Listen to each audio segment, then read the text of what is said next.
Hey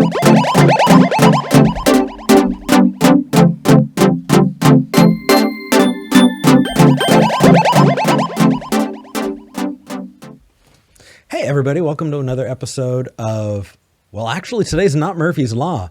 It is a continuation of my conversations with Christian apologists. But before I dive in and introduce my guest, I've got a little bit to talk about. One of them has to do with the fact that my videos are coming out just a little bit slower since I've started my full-time job, but they are continuing to come out. I just want to let you know I'm still here. I'm still putting out content. The second thing is since COVID has happened, I really haven't had people visit. We've taken social distancing very, very seriously, and I do have a friend who is visiting, and that friend has been taking social distancing very seriously as well. And I'm just happy to have them here. And that person is my guest today as well, because they happen to be a Christian apologist. With me today is Dean Meadows. Hey, Dean. Hey, everybody. What's going on, Eric? It's always a pleasure and an honor to be on your show and stop by Austin, Texas as well. So, yeah, it's fun. Dude, it's awesome to have you here, man.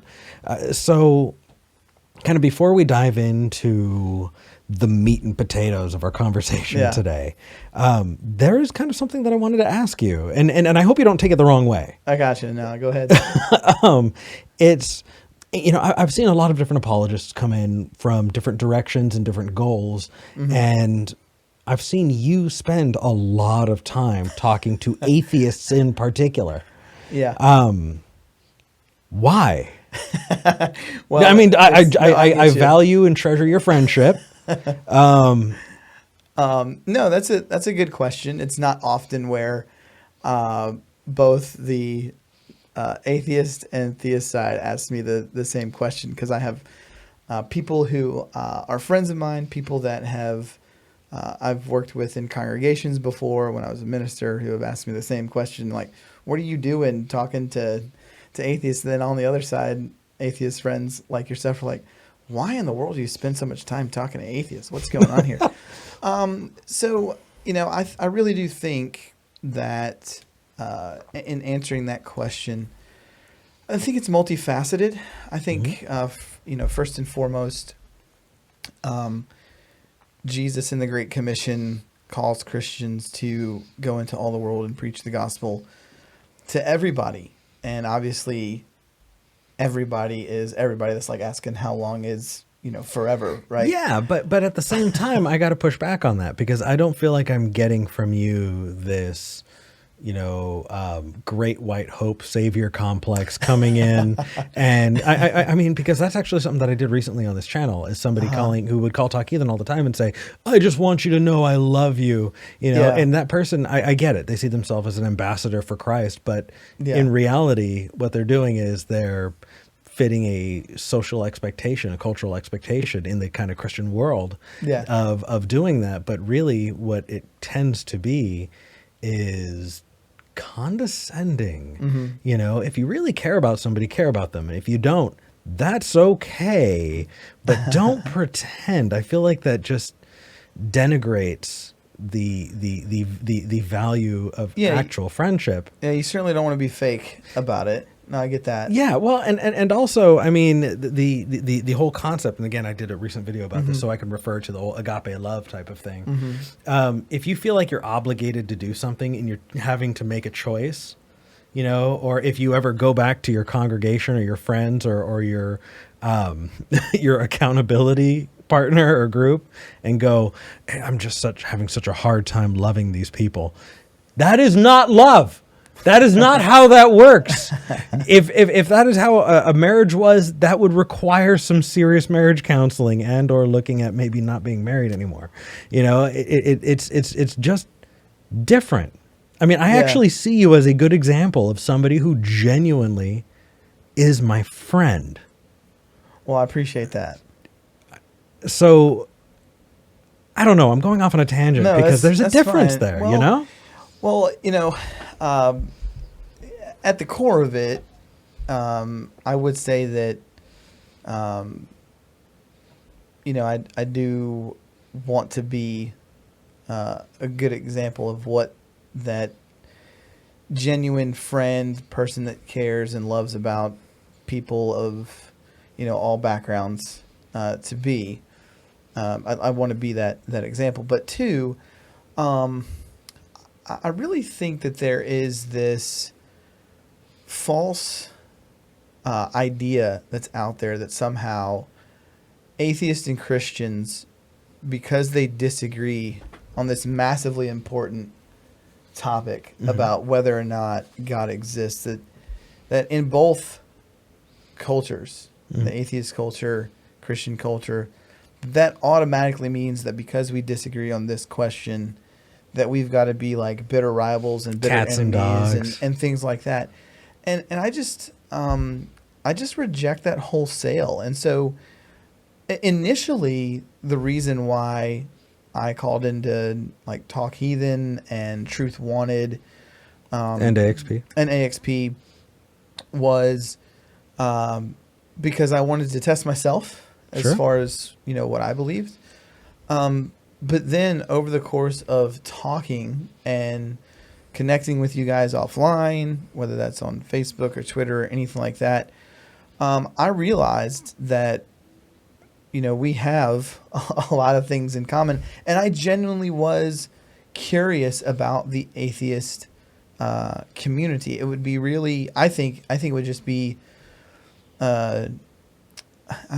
maybe arrogant to say that I really cared about the atheist community and not know anything about the atheist community. So when the opportunity came last year to do a youth rally over in Dripping Springs, right? And I stayed with you and went over to not AXP, the ACA.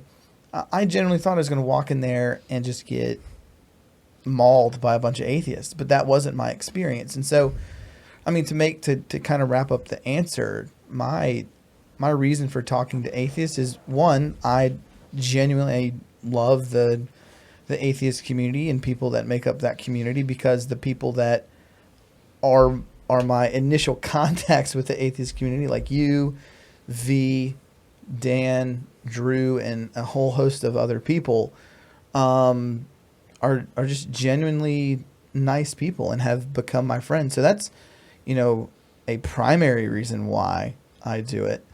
And I think the only other place that we would disagree with it, and you might even be offended by it, and that's okay. Yeah. Is because I take Christianity very seriously. That's the other piece of the puzzle. I take it very seriously. And if the scriptures are true, right, and Jesus is the way, the truth, and the life, and nobody comes to the Father except through him, and you have to have that belief. You have to put your hope and your trust and your confidence there, and anything outside of that is separation and eternal punishment. Well, I don't want anybody to experience that. Yeah, right? It's the Great Commission. So those are the reasons why I talk to a lot of people in the atheist community, because one, they challenge me and help me grow intellectually, personally. Well, they're genuine people, and then you have the Great Commission there too. So actually, we were talking about that earlier today. That I do think that if you deconverted, you will have done so for good reasons. Yeah. Upon evaluation of the evidence.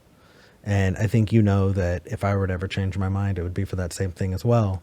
Not because I was emotionally blackmailed into it, not because I was emotionally, manipulated or, told to just give up, even, fake it till you make it, or whatever the case is. And really, honestly, you're in this for a lot of the same reasons I am too, because philosophy and theology, that's our jams, dude. That's what we do. It is. Well, that's the question that I kind of wanted to pose to you. Like, obviously not every atheist has their own YouTube channel or works for a nonprofit voluntarily in the same capacity that you do. And you have your own channel here on YouTube, but you work for free. Yeah. Over at the atheist community of Austin. You do it voluntarily. Hundreds of hours. And a bunch of the people over there from top to bottom, whether they're hosting the show, helping produce the show, making sure that the show has everything that it needs. You know, one of the questions that I want to ask, kind of the reverse of my question, why? And I've seen some episodes of Talk Heathen where the caller comes in and the caller tries to run you guys down, run you over, run you down, take control of the show, and you hit the little, hold button, mute button, right? And me personally, Yeah. I told you this earlier today. I couldn't do it. I don't think I could do it because it would just grate on me so much. So I guess my question to you is, why do you do that? Why do you run and host Talk Heathen knowing that some of the people that are going to call are going to be way out of left field, and some of the people are going to say this about you and say this about you in the chat, and then you've got, you showed me a text message today that was like literally a dissertation that somebody wanted you to read, and I was just like, man, I would just have no time for it. So yeah, dude, why? So a couple things. The first, though, I want to throw in is while I host Talk Heathen, I don't run Talk Heathen. Well, okay, fair enough. I feel it would be unfair to the huge crew that does an amazing amount of work behind the scenes to run it. But that said, why do I do it? Well, I think it starts with the atheist experience. The atheist experience inspired me in a lot of ways. And in fact, it's one of the biggest reasons why I moved to Austin, because I wanted to be involved with the ACA. It gave me a time that I didn't feel alone. And it also gave me a place to safely explore concepts that I was not able to have in my own life. And in starting Talk Heathen, I do feel like I'm getting to do that for other people, so they can see these concepts fleshed out in ways that may not be safe for them in their family or work environments. And you do get a lot of really, really angry, people, and anger is fine, but being belligerent or being a bully, those things are not just going to happen on the show. You have those family members, you have those church elders, you have those people in your life who will bully you. And I think that there's a lot in being able to tell people, atheists especially, a lot of whom feel alone, isolated, especially in really, really religious communities, that they have to just shut up and, get told that they're going to hell and be told that they can't speak up and be talked at and talked down to, and don't recognize their own autonomy, that they have the right to speak up just as much as anybody else. And if somebody says, no, it's only me talking at you, well, guess what? You don't have to be a part of that conversation. And if somebody's going to be rude to you and mean to you, then let me show you why it doesn't just feel bad. Because a lot of people go, I can't put my finger on why I'm so frustrated, and I'm having trouble putting words to this. And I can help there. I can go, hey, you know what? When somebody is saying, like, recently there was a caller into Talk Heathen who was saying everything is energy, and I am you and you are me and we're all one and I am the walrus and whatever the hell else he was saying. Being able to look and go, hey, actually, that's poor reasoning. Here's an example. Here's the fallacy of composition. Here's the fallacy of division. This is why this is not going to get you to logically get you to the conclusion that you're giving. And or I think it was the same guy who was saying, well, you just don't understand. You just don't understand. Well, no, I just don't agree. And for a lot of people who don't have that experience and or just feel uncomfortable in that place, they might think, well, maybe I just don't understand. Well, no, you can understand the concept and disagree. That doesn't make you dumb. True. And it doesn't make you, unfit to have the conversation just because you disagree. All it means is that other person is writing you off, is being a dishonest interlocutor. And it is okay to understand that and go, you know what? I can have the self-respect and I can have the self-love enough to go, hey, that's enough. You know, and for a lot of people who are on their way out or who are questioning, you know, and are having trouble with things that I've felt, I actually get to create an opportunity for people to connect and at least at that moment go, I'm not alone. Mm-hmm. And I feel like in a group, you know, you talked about the atheist community. Mm-hmm. There are a lot of people who are going to take issue with that. And so I think there, I'm sorry, I'm not on the lingo. No. But here's the thing is it's in the same way of saying, you know, could I, you know, throw together, your type of Christian community, Catholic communities, Mormon communities, Jehovah's Witnesses communities, and call all of that the Christian community?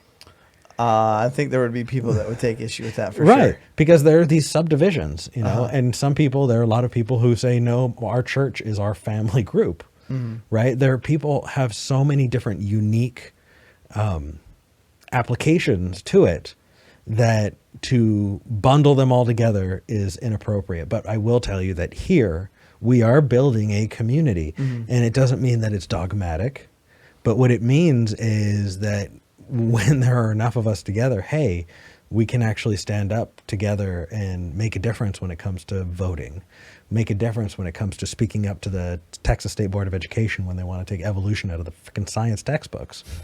You know, that's important enough to create that community. Mm-hmm. So that's why I do it. I honestly, I've been doing this for about almost 3 years now. Mm-hmm. And I've got to tell you, Dean, I feel like I've actually done something good with my life. That's something that someday, hopefully a long time from now when I die, that is going to comfort me. And I'm really happy about that. I feel like the rest is icing on the cake. I'm in overtime, brother. You know, I want to do more, but I don't feel like I've got anything to prove. This has been enough. Yeah. And so I'm going to keep doing it for as long as I can because I see that value. So if this is what, essentially what you're saying is if this is the only thing that I had, I'd be good to go. Yeah. Or what I've done if this was the only thing that I'd done. Yeah. That's I guess that's the mode what I meant to say. Yeah. I can't tell you how many people have reached out and said, hey, Eric, you know, watching Talk Heathen or watching your channel or you know, your interactions, or I've even had people reach out and say, you know, your speeches, your talks, those kinds of things, have had a very profound impact on my life. I've felt empowered to make decisions about my life and future that weren't being ruled by, and I'm not saying it's things like shame, things like guilt, things like, you know, emotional manipulation. And I think a lot of those things are very, very deeply built into many religious communities. And I've seen it in atheist communities too, but just especially in a lot of, you know, fundamentalist religious communities, things like the hellfire and brimstone piece there's a whole lot more stick and a whole lot less carrot. You know, and it's important. So I don't know. I hope none of that offended you. And if it did, I'm sure you're fine with it. Well, I mean, we're obviously going to say things that we disagree with. So I'm not too worried about you saying something that I disagree with, because I'm sure there are going to be things that I've already said that you disagree with. Absolutely. So okay. Absolutely. So that's all right. So, now to the actual topic, now that we've been talking for 20 minutes. That's ridiculous. Yeah. An hour is what he said. Yeah. So the funny thing is, within 10 minutes of you walking into the door, we just dive in and we're like, you know what, we should really, really record this. Yeah. And you're like, yeah, we should record it. And then you and I sit down for an hour and have this amazing, we did it twice. And both of us at the end of it were like, crap, I should have recorded that. We should have recorded that. That'd been a good episode. Absolutely. Yeah. But you have been talking about how you've been getting into the mind. I know that a lot of the conversations you and I have had have dealt with the cosmological argument, you know, Yeah. Kalam being the thing that you love so much. It's near and dear to my heart. I say that, I ladies feel like and it's gentlemen, 50 for that look right there. I feel like it's 51st dates, you know, like I feel like every time we meet, you forget the very, very potent conversation that we had. But Oh yeah, that's good. I'm hoping That's maybe, good. maybe enough exposure will get you there. So, That's good. That's good. but Oh man. what is this theory of mind? Well, like what's the point here? So, all right. So all roads, for me at some point philosophically, you know, up to this point, lead back to the Kalam. So. Oh no! No.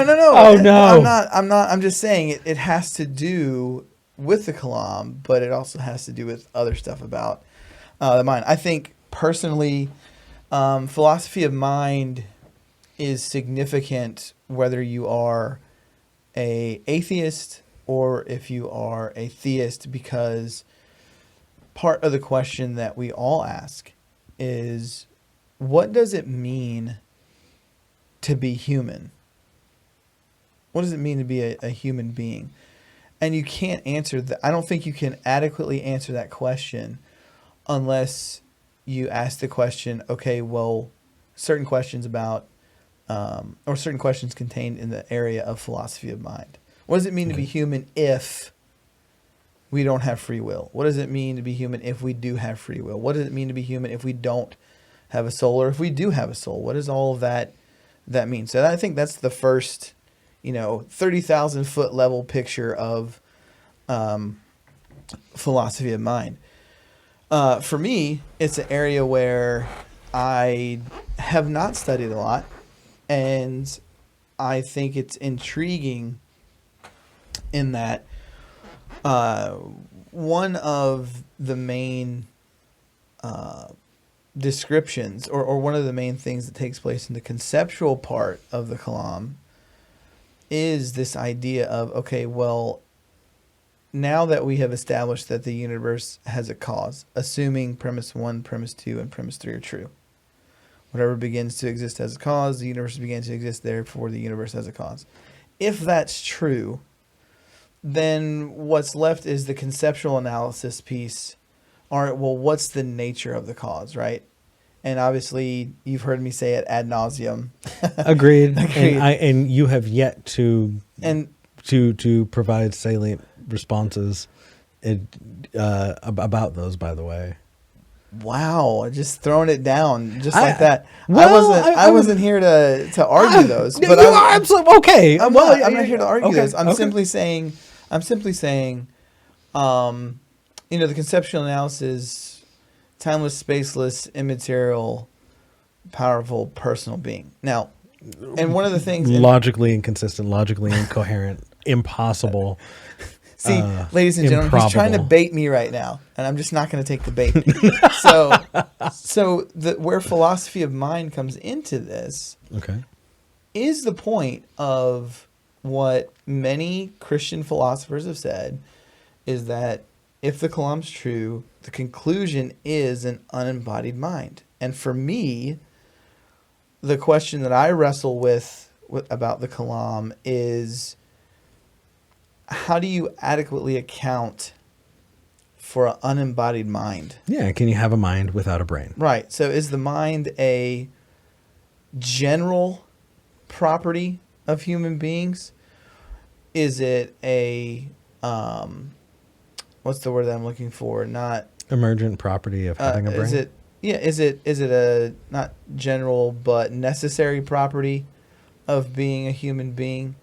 And is there a way to defend the idea philosophically of an unembodied mind? To be candid, I don't see much literature, at least on the Christian end of things, about defending that specific point. I know that sometimes it's tossed out as, well, yeah, this is the conclusion and that's where it is. But as far as I know, as far as my own particular research, so if there's somebody that's out there, Pop it in the comments. throw it in the comments, email me. I'll shoot that later. But that's what intrigues me about it, is because, and you'll get a kick out of this. I don't think that you can have the Kalam be viable as a philosophical argument if the conceptual analysis fails. At least not an argument for a timeless, spaceless, immaterial, personal, powerful, unembodied mind. You could say that there's a cause, but I don't know that you could adequately defend the conceptual piece to that without showing the unembodied mind is something that is at least logically a possibility. Well, it's not. Well, I don't know whether it is or not, but I'm just saying that's what intrigues me about philosophy of mind. I gotcha. Right. Okay. Oh, it's baiting me in there too. Well, isn't it? well, so just to, before we dive into something else, yeah. Can you have anything without time or space? No. Can you have anything without time or space? Well, we've talked. Well, no. Could you have laws of logic without time and space? Yes. So you could have something without time and space. No, laws of logic is not a thing. So we've talked about that, right? This is a category error. You know, gotcha. Using the category of a descriptor of a thing and pretending like it is some extant platonic. I'm just seeing where you're at. Yeah, is ridiculous. It's just confusing descriptions for nouns, and you can't necessarily take a adjective and treat it like a noun. And so I feel like that is the category error being made there. But powerful, I think, doesn't have any basis. You've seeded powerful before, I think. No, I think it was in the course of the argument, like, I'm going to seed you all these things except for unembodied mind, and that's where you went with that. Yeah, well, just so that I could show you how ridiculous unembodied mind was. But even if I gave you unembodied mind and went with powerful, I think we'd be impossible. Yeah. If I granted you unembodied mind and powerful, I think that the spaceless, timeless piece would be. Yeah. No, I don't. As far as I know, I'm not. I feel like we've got like a BLT of impossibility. Nice. Well, no, I don't. As far as I know, could you have anything that's not within time? Is that what you're asking? Within time and space? Does something exist within time and space? No, is that what can something exist without time or space? I mean, I have to chew on that a little bit. Sure. I think that if you want to talk about descriptors, concepts, then sure, but I don't believe concepts exist in a Platonic sense. Mm-hmm. They're just descriptors. We didn't discover the number one. We created the number one to describe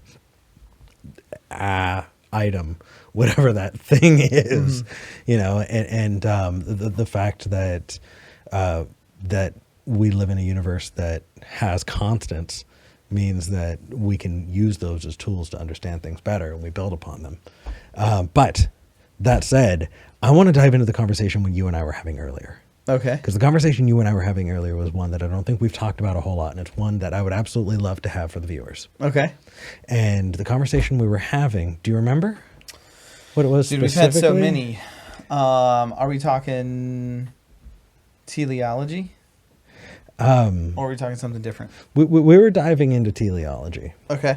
Talking about the teleological argument for God's existence. Right, the fine-tuning piece. Gotcha. And the interesting thing is, and I hadn't really understood why this had a lot of appeal to Christians. Mm-hmm.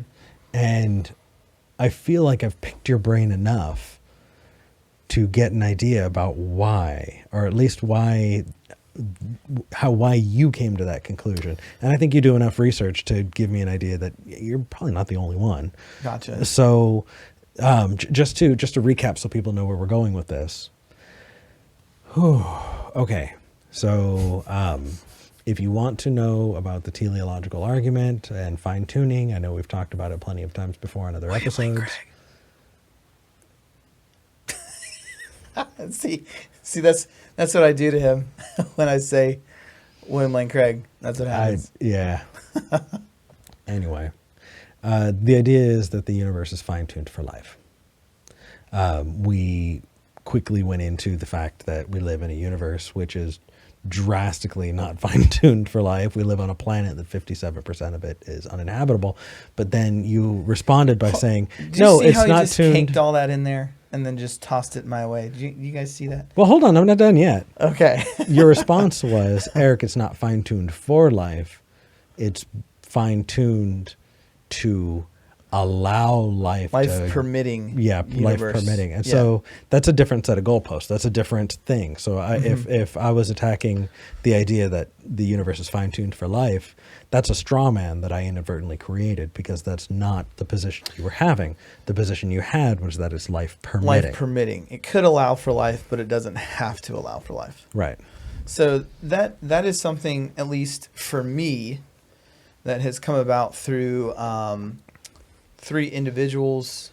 One would be Robin Collins, who seems to be the resident world expert on the fine-tuning argument. Luke Barnes from Australia. And then my first, obviously, if all roads lead back to Kalam, all roads also lead back to William Lane Craig. So Dr. Craig is the first one that, and I'll probably get chewed up in the chat for saying that, but that's okay. First time I heard that argument was from him. So, sure. So yeah. So let's say the universe is life permitting. Right. Now, so I'll feather my nest by saying that this isn't my strongest suit with regards to philosophy, but I'll be more than happy to talk about it how I can. Sure. Understandable. So the fine-tuning argument, what's interesting is that this whole idea of the universe being fine-tuned to be life permitting, right, doesn't make a lot of sense to me, unless I mean, the only way it would make sense to me is if, let's say I granted that there was a creator, just for the sake of this part of the argument. Mm-hmm. If that creator did not have us as a goal in mind, like if and I know I gave you this example, mm-hmm. is if maybe this deity or whatever, this universe creator, created this universe for aesthetic purposes only, because they wanted to make something beautiful, and that life just happened to happen, out somewhere that is incidental, then I could absolutely see that. But it seems like there's this view that us and our lives is the mm-hmm. purpose, not an incidental, part of it. And so I don't know how you can square life permitting if you are also holding the view that the purpose was for that life. Because if the purpose is life, then it's not life permitting, it's life. Mm-hmm. At which point we should probably live on a planet that's a whole lot more than 57% of it is uninhabitable in a universe that's 99.99999% uninhabitable. I just don't know where that squares. Right. So I think there are a couple of points that I would make with regards to that. One, I think the issue of purpose to incidental, I think that would come back squarely to worldview, at least in part. Well, because if you take a non-theistic worldview primarily, And let's Okay. say you are, and you believe metaphysically that, the only thing that there is in the universe is matter. Not saying that you believe that. The only thing there is in the universe is matter, and we're just, part of that. We're a bundle of particles. I do believe we're meat robots. Fit meat robots. So then there is no, what I would like to say, then the doctrine of imago Dei doesn't enter into your worldview, which would be the worldview of, regardless of how you see Genesis, right? The idea of imago Dei, of being made in the image of God, in which God does make humanity as a special creation. If that's not part of your worldview, then of course it seems to follow from that you would say, well, life could be just, incidental, insignificant in the sense of there's no purpose of our creation. So I think that comes back to worldview number one. Sure. What makes us so special? Okay, well, from the Christian worldview, what makes us special, it would be the imago Dei, is that we hold. Okay, so we're special. Well, hold on. God thinks of us as special. Yeah. So we're special, and when asked, so why are we special? It's because God thinks of us as. It feels like we're going into. No, I don't think it's circular. So if in the text of Scripture God says that. The text of Scripture has a lot of things that I don't care about. I know you don't. Believe. I'm trying to give you. I know that, but you're asking me what makes us special. Yes. And I'm saying from the Christian worldview, this is what makes humanity special. Yeah, but if all in you're doing, contrast to you saying, hey, it's just incidental, and I'm saying it's a worldview issue, and you're then asking me what makes us special, and I'm giving you my worldview. Okay. Okay. That's what I'm trying to do. Then I don't think I'm communicating myself very well. Okay. I apologize. Let me see if I can reformulate that. Okay. Okay.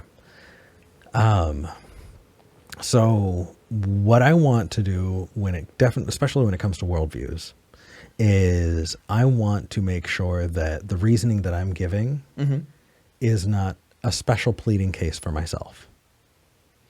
And I do that by trying to see if my reasoning can be put into other contexts that I would disagree with. And if I can and I still agree with it, then I've got to change my own views. But I definitely want to make sure that the reasoning that I'm using is good and consistent. Okay. And so a worldview like that could also be used to justify a lot of other religious beliefs that are in conflict. And because of that, I don't see that as particularly convincing. So what do you mean that this piece could be seen in other? What are you talking about when you say this could be seen in other worldviews? Therefore, it's not convincing. Many religions have creation myths. Okay. Many religions have concepts of loving, and if at least not loving, interventionary deities. Okay. And so when you're saying we were made in the image of God, right, I can absolutely imagine lots and lots of other religions and their creation myths being posited the same way. And so I treat them equally as, okay, this is a mythology. I understand that. And I understand that this is something that you're accepting to be true. So I think what we're getting down to here is the two different types of rationality. One is internal consistency and the other is evidence. So let me give you an example, right? Okay. Let's say there's a fire and oh no. I run up to the fire with a bucket of kerosene and just wah. That's not a good idea. Right? And it got worse. Right? Yeah. And he said, Eric, that's irrational. Yeah. And I said, no, it was perfectly rational because I was under the impression that kerosene puts out fires. right? Right. So after the fact, we can revisit whether or not that was rational so I can make rational decisions later. But a lot of Christians, and not just Christians, but Muslims, apologists of all types, when they talk about rational, they ask, is this internally consistent? And so the response is, well, I believe it because of, here's my internally consistent model. Mm-hmm. That's not how you convince someone that they're rational. Okay. The way you convince them is you go, Eric, what you're about to do with that bucket of kerosene is not rational. Okay. And I say, yes, it is. Now let's use this other definition. Is there sufficient evidence to justify that belief? Okay. And so if that is what we're using as the standard of rationality, that means for me to show that I am behaving rationally, I need to show you that evidence, because what that would do is, if I was right, it would convince you that the action itself is rational, not whether or not I think I'm being rational. Do you get what I mean? Like, one is what you can use to convince others and come to consensus on what the right decision is here on putting out a fire. Yeah. The other is a justification after the fact that I wasn't doing something that I knew was wrong. And I think that that's a double standard that we waver between, right? It's this vacillation that nobody talks about, because in apologetics, a lot of times an atheist will say, what is the justification for this? What is the evidence that shows that the action that you're taking is a rational one? Mm-hmm. And the response is, well, I'm being internally consistent. Here's that internally consistent model. And they're talking past each other a lot.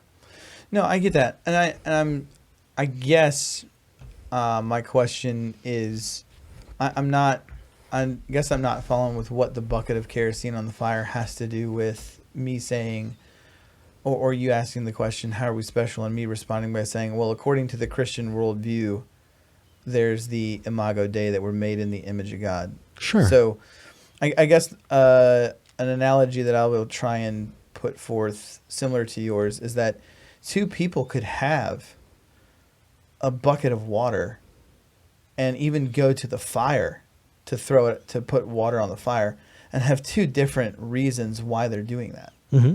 Right? But where they have commonality, they just have commonality. So they both have a bucket of water, but have two different reasons for putting out the fire, right? So in the same way, you would ask, well, hey, what makes humans special? What makes humans special? And the Muslim might say, well, we're made in the image of Allah. And the Christian might say, we're made in the image of God, right? And they both might have the same bucket of water, mm-hmm. right? But have two different reasons, going forward as to why their worldview is correct. In the same way that you might have two different reasons for putting out the fire. So it's not the kerosene issue. It's, I've got a bucket of water. The Muslim has a bucket of water. And in that bucket, at least at a foundational level, is God, made mankind in his image. So when I answer the question, when you ask me, what makes humans special?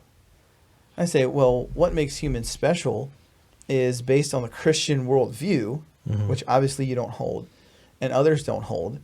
What makes humans special is this imago Dei, the idea that we are made in the image mm-hmm. Of God, right? So that's the foundational point. That's not me saying, all right, well, from this point forward, I'm now going to give you all of the evidence this Christianity is true. I'm just sitting here saying, at the base level, one of the reasons why Christians are special from the Christian worldview is that we share this imago Dei. And I don't see what's wrong with me in trying to answer your question, sure. starting out with that. No, I'm happy to clarify. Gotcha.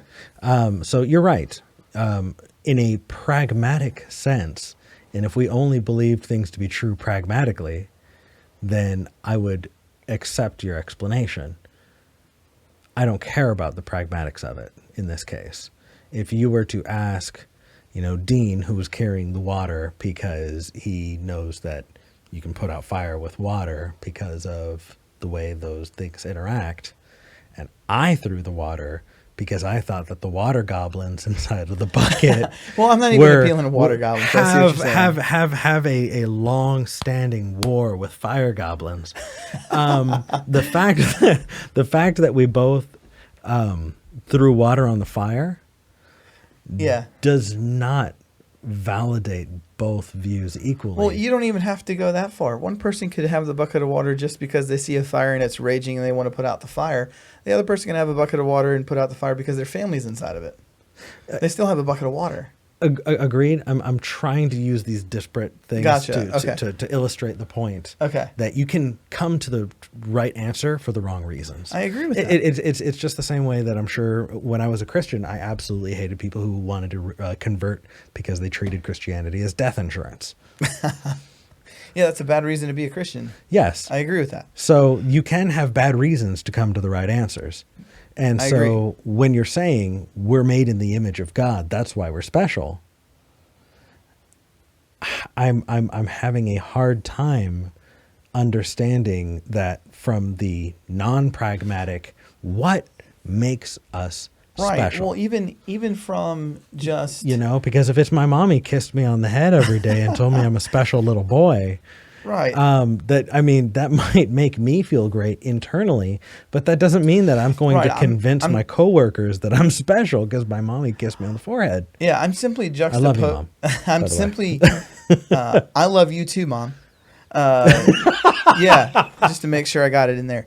I'm just juxtaposing, why one person may say we're not special as opposed to why the Christian may say that we are special. Now, certainly, even if you took Imago Dei, I think even if you took Imago Dei off the table, there would be considerable evidence to show that humans in the realm of, quote, the animal kingdom are a unique and special species amongst the animal kingdom. And the fact that it seems like we are the highest of the highest primates. It seems like we have been able to create and innovate on a level that no other primate or animal seems to be able to do. We have the ability to think rationally, self-reflect, weigh moral judgments. Well, not saying that other primates... Rationality in that way. Yeah.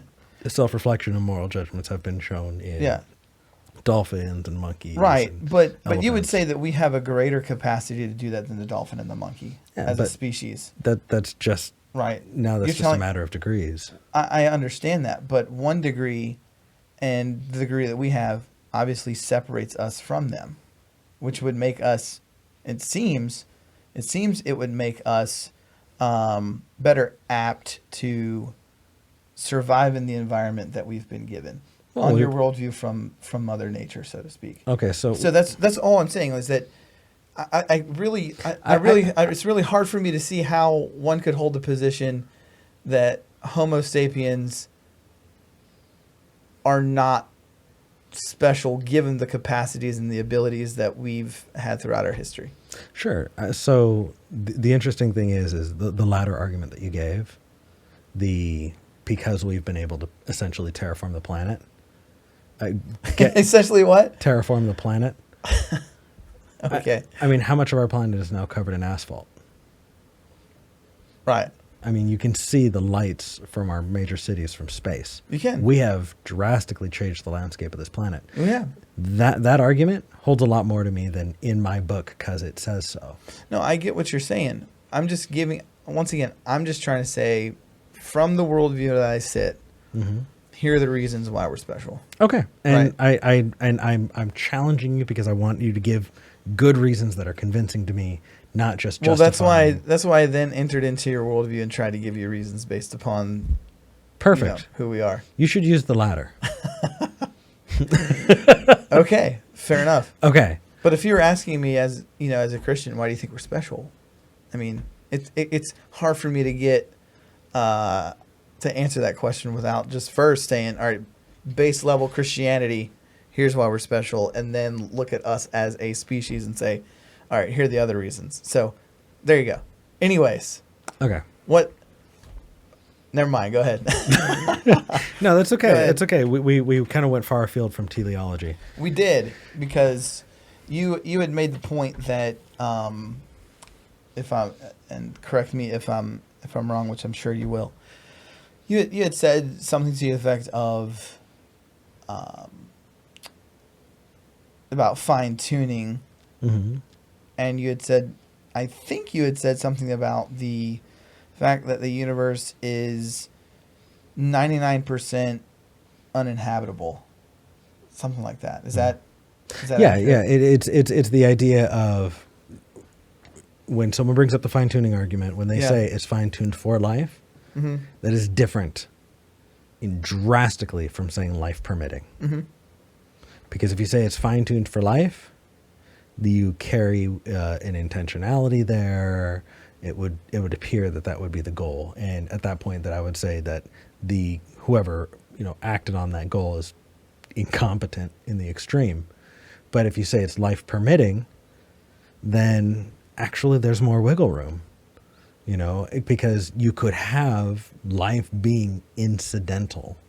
And I think that while that would throw out the Christian God, as most people see it, from the outset, it definitely gives me more that I've got to think about, because I'm no longer refuting the idea of a loving God who cares for you, who made you in their image. You're just saying that the universe is life permitting. And so I think that you would actually have a better time of convincing me on the latter than the former, because we live in a world that is obviously not made with the intent of us being here. And when I'm saying made, I'm granting it, because I never hear this part of the argument. Mm-hmm. People always say, show me that it was actually made. Mm-hmm. I'll do that argument to death. But every once in a while, I just want to show that it's wrong on more than just that level. And so that's what I. Okay. That's why I'm saying, even if I grant the creation part, I'm not saying that. Let me ask you this question. Sure. It's just, I'm just showing you all the different Yeah. ways that William Lane Craig is completely wrong. and, I mean, all right. So let me ask you this question. Sure. It just popped into my noggin. Yeah. How much of the universe would have to be habitable? What's the goal? Well, I'm just asking, how much of the universe? You said this doesn't seem to be fine-tuned because 99% of the universe is uninhabitable. My question is, how much of the universe would have to be habitable for you to say it is fine-tuned? Well, again, the fine-tuned piece, we need to talk about the goal. What's it fine-tuned for? It allows for life to flourish. Oh, flourishing. That's different than... Or just for either, however you want to take it. No. It matters, Dean.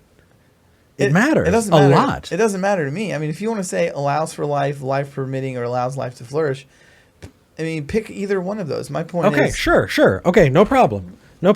Life permitting, the idea that the universe is life permitting means that you don't have all of the issues of an incompetent, evil designer creating, a species that is drastically ill-equipped to survive in the universe as a whole, and go, I totes did that on purpose. I totes created a world where 57% of the freaking planet is uninhabitable. That was my goal. That flourishing piece, I don't buy. But if you were to say, permitting, then let me ask you okay. this: couldn't that 57% that's not habitable, in some way, shape, or form, play into the larger ecosystem of the planet that would allow for humans to live or life to flourish? Yeah, if you could show me that God could not create it better, then sure. I'm just simply But well, I mean, so here's the thing: if God wanted to, could God make the entire universe full of breathable air, like outer space? Sure, I guess. I don't Okay, know. so the fact that God could and didn't Right.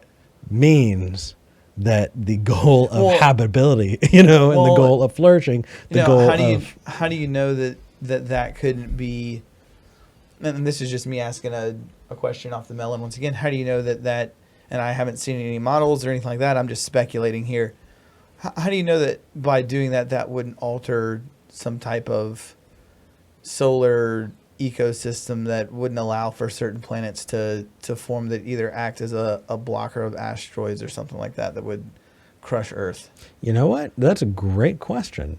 If you can actually justify that as a statement, Yeah, I don't then know. I could take that into account. No, I'm just saying I don't know. I'm just asking. Sure, no problem. So- It's the same way as if I were to say, I'm sorry, but it's late.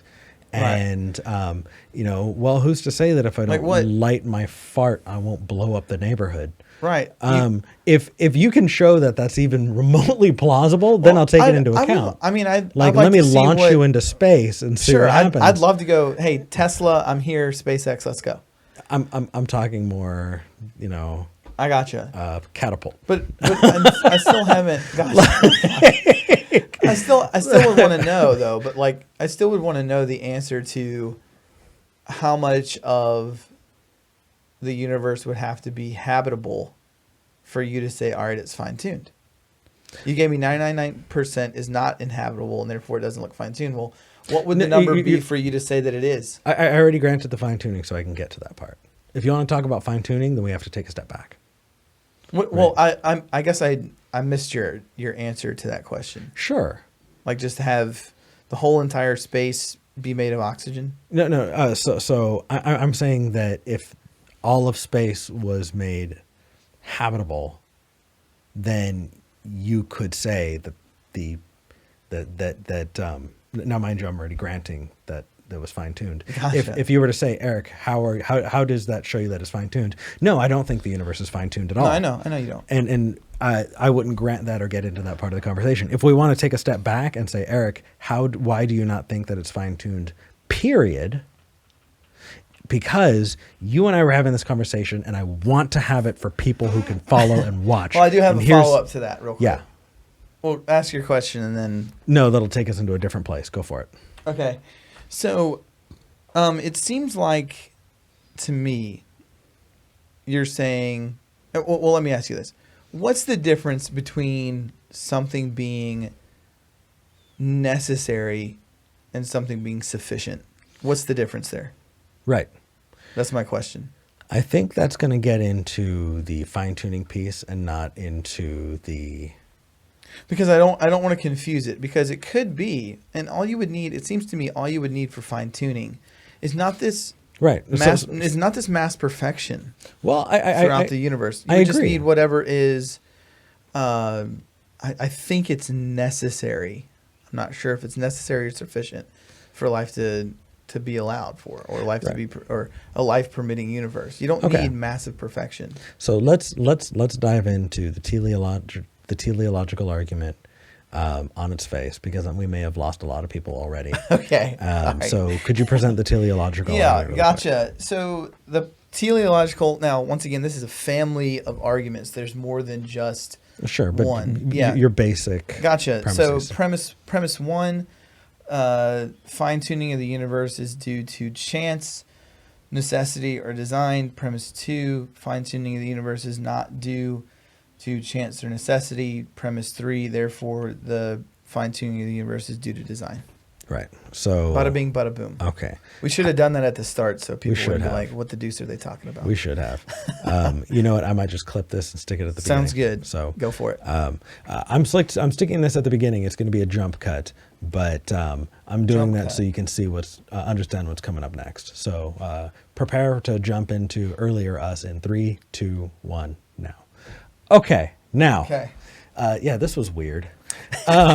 Okay, so we just gave our premise that we stuck over at the beginning. Now, you gave the pieces to that, right?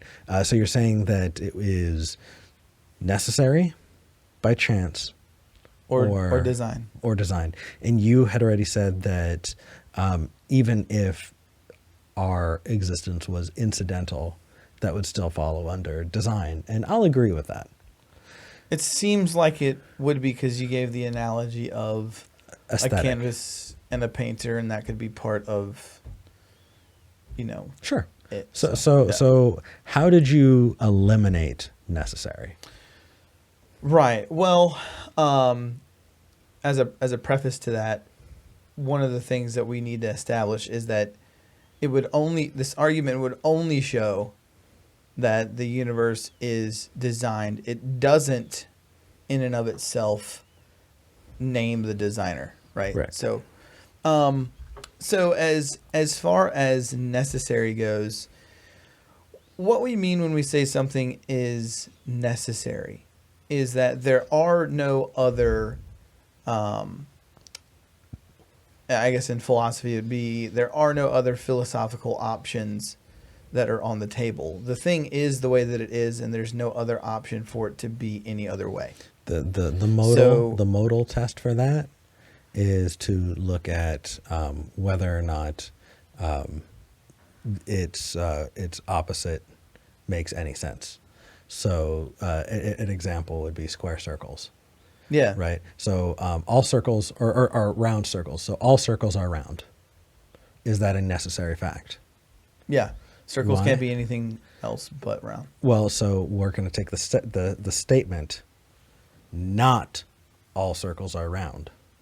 Does that make any sense at all? It is incoherent. And the incoherency of the statement, not all circles are round, is what is supporting the statement that not all circles are round is necessary. Mm-hmm. And so when you're saying necessary, right, anything, the contrary of that is incoherent. That is how you can determine, at least modally, that something is necessary. Mm-hmm. So the analogy you gave earlier was it is necessary in order for humans to live to breathe oxygen. Mm-hmm. There's no other scenario where humans could not breathe oxygen and still live. Right. So if we were to modally look at that, because whenever we talk about necessary, right, we're talking about all possible worlds as a statement. Mm-hmm. All right. Can I imagine water world where Dean has gills? Yes, I can. Certainly could. So Don't see that movie, by the way. You know what? For as much money as they put into it, at least check it out. It's definitely not a date night movie I would subject somebody to. True. But even that aside, so you're saying that it is not necessary that the universe is the way it is. So Right. So let me grant you the full statement, and because you're saying that you ruled it out, and so the necessary bit would be there's no free will. From the beginning of the universe as a series of dominoes, everything was always going to play out to the way it currently is. That is just the way physics works. We are always going to be at this point, not because there was any guiding principle, not because there was any, trimming of the hedges, by some galactic gardener. No, it was just in the same way that you watch cause and effect, that the cause and effect set into motion for the beginning of the universe, we're always going to have us this way. That the constants of mass, gravity, energy, all of these things, all of those are immovable, immutable things. So how did you count that out? Right. So what I'm saying is that these things that are our cosmological constants and quantities could have been different. As you rewind the film, Mm-hmm. and this, I'll just preface this with how do I want to say it? I think I could take it in both directions here. If you were to believe that the cosmos or our universe was infinitely old, It could be that, which has been reintroduced, the cyclical model of the universe, where there's contraction, crunch, expansion, contraction, crunch, expansion. It could be that, given those series of crunches and expansions, that the cosmological constants and quantities could have changed due to the entropy involved in those crunches and those expansions, and produced another universe, or a different type of Really? universe. Yeah. Who's to say I that? think so. Who's to say that any universe could have different cosmological constants? Right. So these are, and then let me finish this and I'll get to that. Go ahead. And so then that would be one if you're an eternalist, so to speak. And then if you believe that the universe is not created, but came into being at a finite point in the past, that what took place within the initial singularity, if those variables had changed or been different than the universe that we have, could have been different as well, given the fact that the cosmological constants and quantities that we currently understand fall into a very narrow range. Sure. So there you So go. you said if, Right. which I feel invalidates the entire question. So you don't think a life-permitting universe at any point was impossible? So That's well, No, Hold up. Mike, I don't know what happened. you just got to jiggle a little bit. And Okay, it'll come gotcha.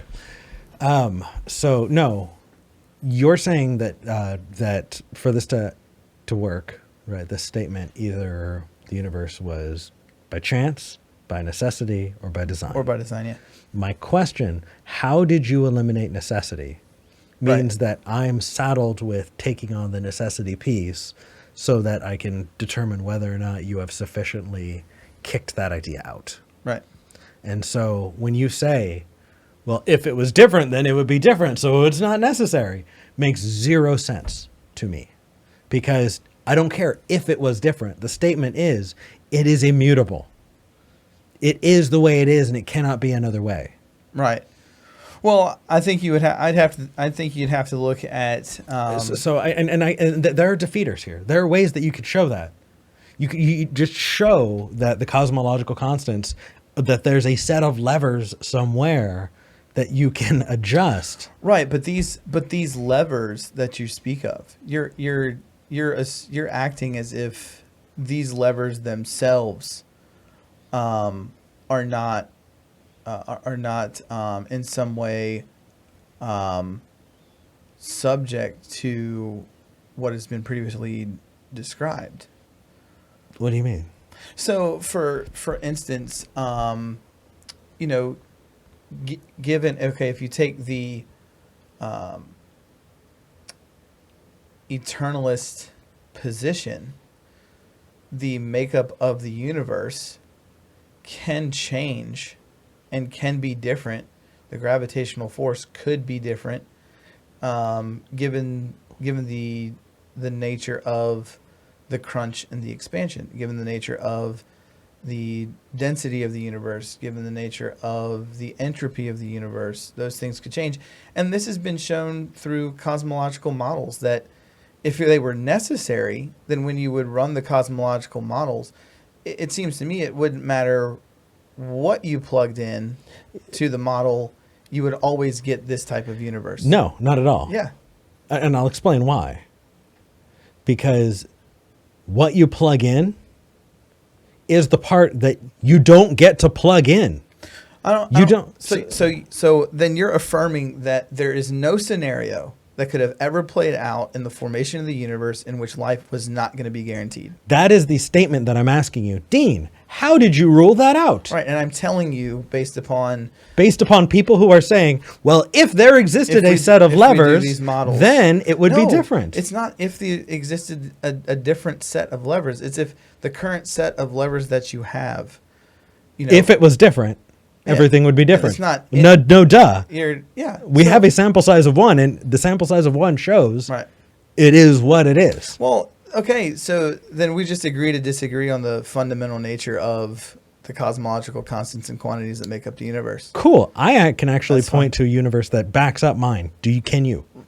Well, that's not all that you would need to show something is necessarily the way that it is. You don't just need a sample size of one. If that's the case, I mean, if that's where we are, then okay, then I grant you that. I mean, I'm a little stunned that you would affirm that there's no possible way that the universe could not be life permitting, given the cosmological constants and quantities. But what I'm saying is, well, again, I actually disagree for small reasons. Well, I'm affirming. Okay, well, I'm just affirming that it's not a given based upon the cosmological models that have been run literally thousands of times about the makeup of the nature of the universe. That if you, so for instance, if you had, and I'll try and explain this the way that they have come to this conclusion that this universe, this life-permitting universe, is extremely rare and not necessary. Rare? And not necessary. And not necessary. What? What's wrong with saying rare? How many universes have you checked out? I don't have to check out a multitude of universes to say that this one's rare, Eric. Yes, you do. No, you don't. Yes, you do. Why can't you run cosmological models and say, all right, this is what a particular universe would look like had these particular variables been different. And let's run this simulation, 1,000 times and see what we get as far as variables that would say, hey, these are life-permitting variables. These are non-life-permitting variables. Sure. Scientists do that all the time. Yeah, Eric. okay, because if I'm in second grade and I got a set of pogs, it's my very first set of pogs, and I got a Bart Simpson pog. And I'm sitting here in my room and I'm going, this is an incredibly rare pog. I don't have to look outside of my room to determine that this is an incredibly rare pog. It doesn't matter whether or not factories are churning them out by the millions, or if this was the only one ever made, because I'm sitting here in my room and I can tell you that this one is rare. No, there's not enough information. If we're in this scenario, we can't leave our rooms. And if that's the case, then all you can do is say it's a pog.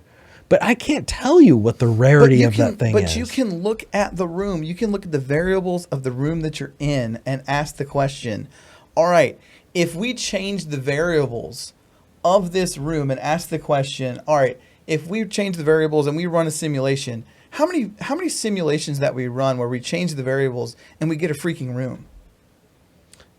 I think we're no longer using the example, but I'll follow you on yours. And I'll you say, okay, yours. well, hey, if we change the if parameters of this specific thing here, if we change the parameters of this specific thing here, 9 times out of 10 we don't get a room. Yeah, you've already built your conclusion into your premise. If you say, if we change the variables, then it's not necessary. Right. No, duh.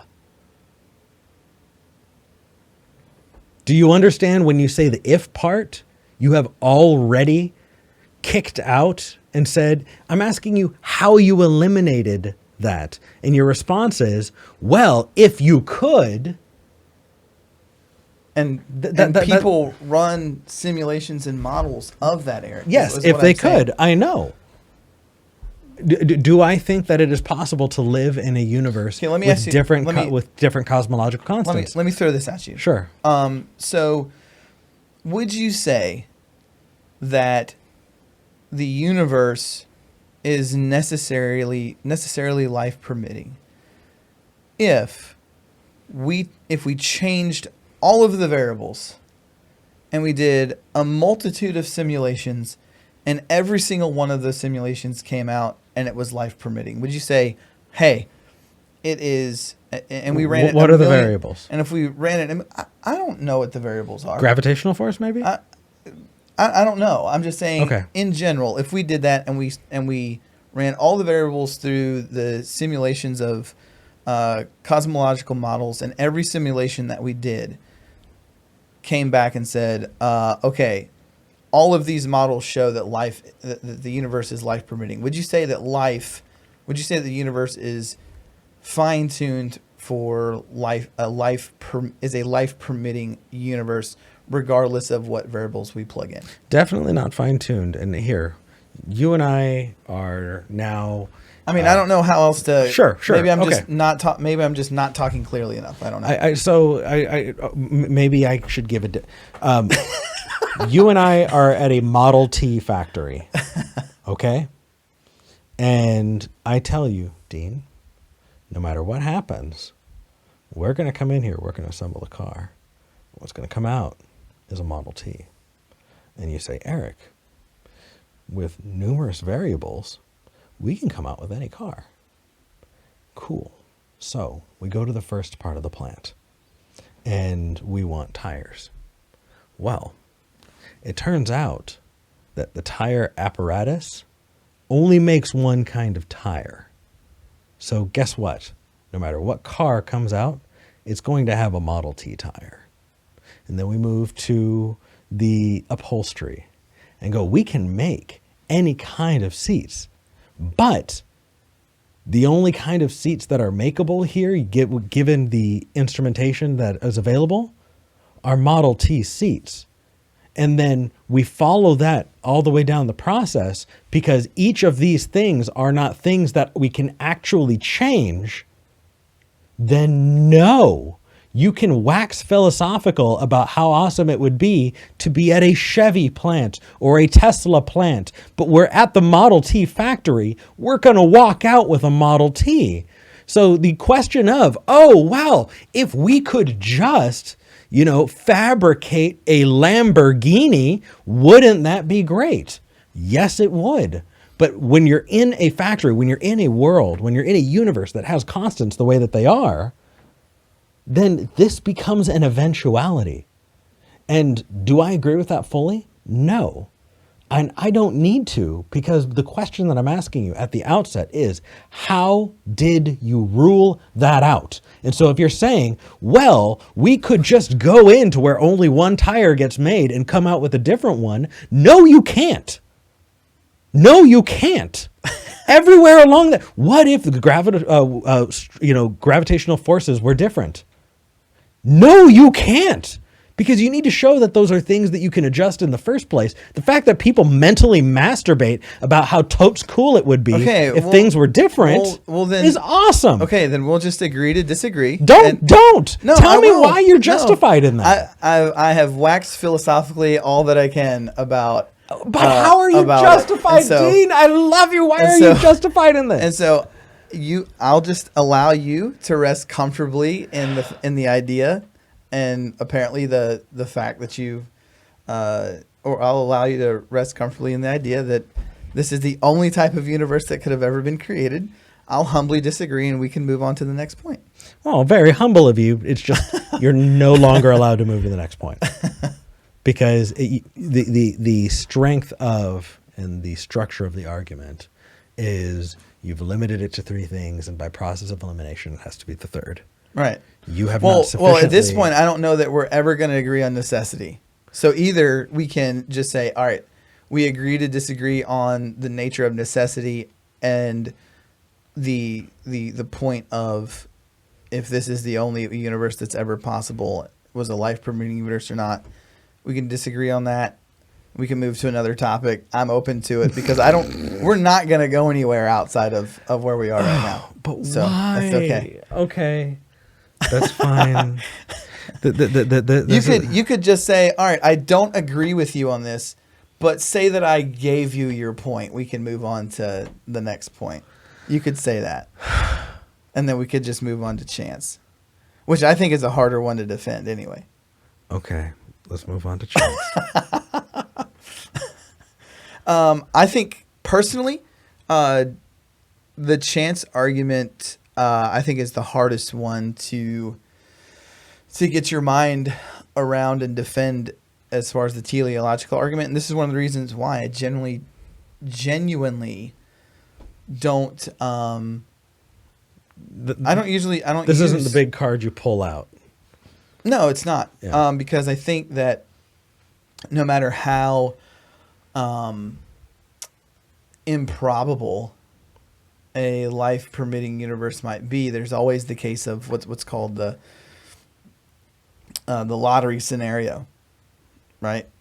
People play the lottery every day, and it's at 300 million to one. Remember, ladies and gentlemen, the lottery is a tax on people who can't do math. All right. It's true. I've played the lottery before. As have I. My math skills aren't great. I'm a philosophy guy. There you go. So, just because of that fact alone, I think the theist is strapped with saying, okay, well, now you have to defend why we didn't just hit the lottery. And I think that is a hard position to defend. Now, I know that what most theists will do and apologists will do is they'll build the cumulative case for improbabilities with things like gravitational force, place in the universe, location of the sun, the type of sun, atmosphere. And they'll say, well, based upon all these probabilities, it equals 1 in, I don't even know what it is. I think it's like 60 to the 20th to the 10th or something like that. Sure. And that's an impressive number. But I'm maybe I'm just not taking on the full weight of that number. That's because the number is absolutely pointless. But it's like saying, what are the odds that you'd have the number of hairs on your head? It's still say, yeah, I know that that's the number, but we still could have hit the lottery given that number. And so I personally haven't discovered anything that would at this point would convince me that.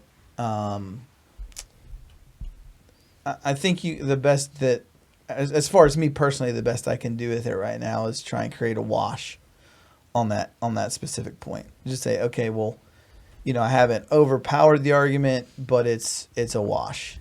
Okay. So that's just me. So it sounds like necessity, chance, and design. Yeah.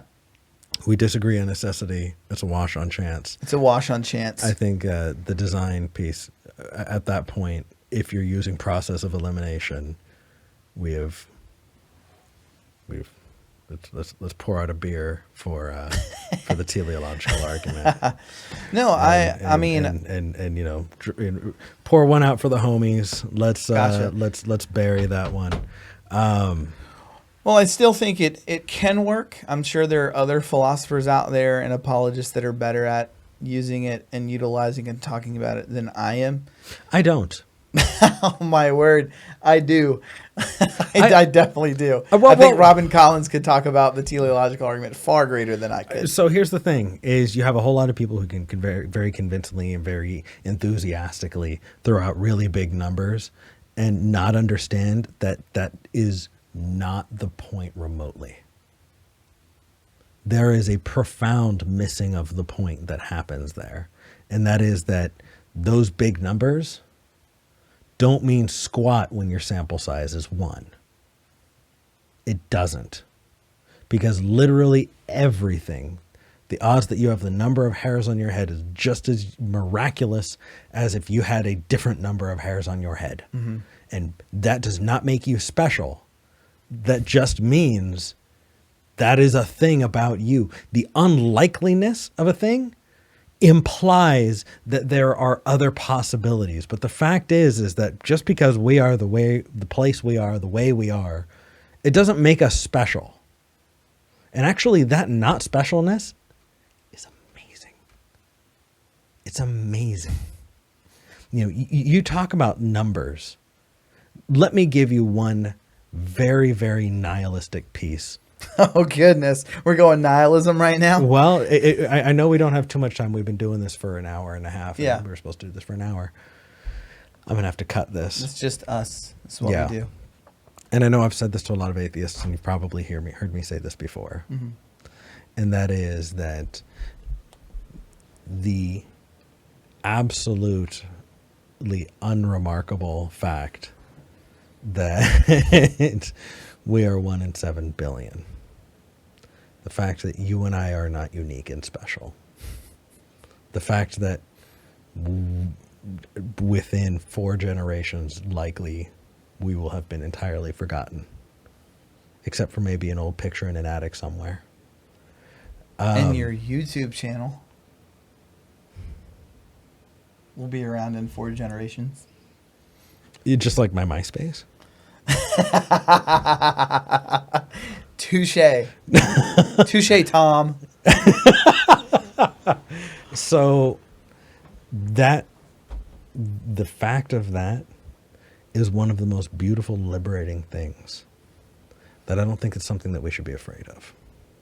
And I think it's something that we should derive a lot of hope from. Because... Are you asking me to derive hope from nihilism? Absolutely. I'm an absurdist, Dean. Huh? I'm an absurdist. Okay. So, yes. There's a lot to be gained from it.